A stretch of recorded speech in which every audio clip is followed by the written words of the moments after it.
It's been said that a woman is not to marry a man merely because she is asked or because he's attached to her and can write a tolerable letter. This is especially true in our case, since my handwriting barely qualifies as legible. Yet now I stand before you, not because I wrote you a letter, but because you've written your spirit into mine. From the day you entered my life, you've brought light to every aspect of it, filling my days with joy and my heart with peace. I'm endlessly inspired by the kindness you radiate, and am forever grateful for the warmth that you bring into my life. We can both agree that it wasn't love at first sight on our first date, and that there weren't any fireworks, especially since it ended with a side hug.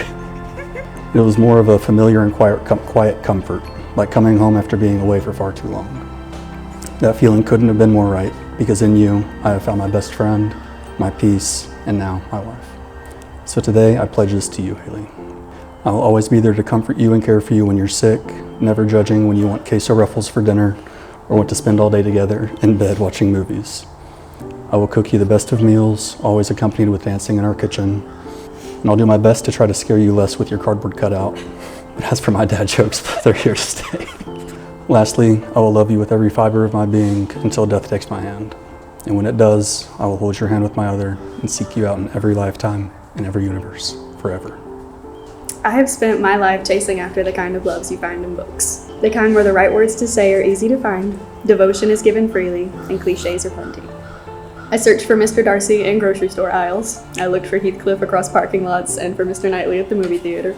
I searched tirelessly for a love that was effortless and romantic, and after a time I grew to believe that that type of love was nothing more than the stories it came from, fiction. And then I met you, and you showed me a new kind of love. One that was gentle and attentive and kind.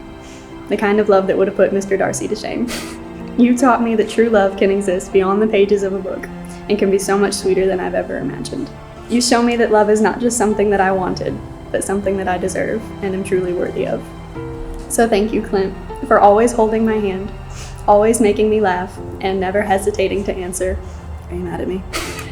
Thank you for having patience with me and for taking the time to show me what true unconditional love looks like.